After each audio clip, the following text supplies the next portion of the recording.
nze kanza amanyi facts eziri ku bwadde wa Shamim nzimanyi naye nvuddeyo ne ngamba kino gwekyogamba if I want to sabotage I can sabotage with the reality and the facts wafuna bulungi naye kinneewuunyisizza nnyo omuntu okuvaayo n'agamba nti nze namubba nga nze bagamba kuyabba nze ndi wano ye bwe babba yakwata ebitwa n'abitwala kankuweyo ekyala kimu twali twazimba amaka eyo ewakiso ng'abantu onfuna olunaku lwe yava wano olwo ebintu byenneewuunya nga manyi ajja kugendayo twogere ng'abantu onfuna yateekawo poliisi ne bekuyingira amaka ge mwazimba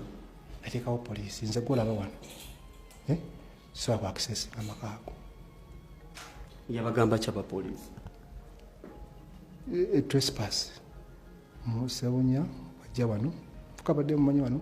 abadde ajja nga tubeera wano biki nti abantu bamumanyi abamu nti akati gana amakati gakyalirage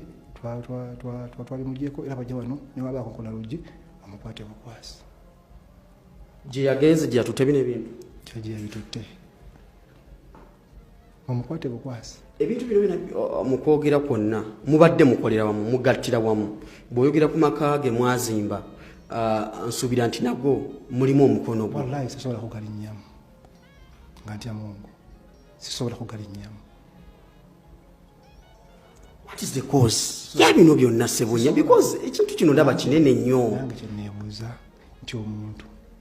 lwaki oba oyagala kumusiraanya okutuuka ku nsonga nti n'abantu bamukyaye kubanze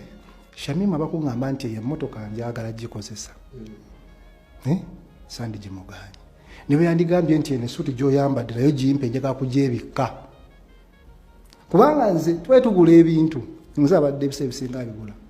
naye nga neba firiigi ŋŋamba teka mu Shamim Malende kubanga yabadde akimanyi nti yanze ndiwedde okuwookinga awe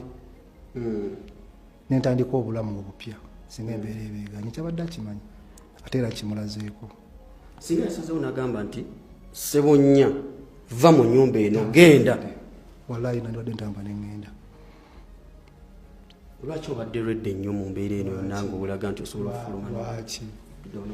lwaki muganda wange timbadde redde nnyo ti omukazi ono samwagalako kintu kyonna kuba tibakikyali alina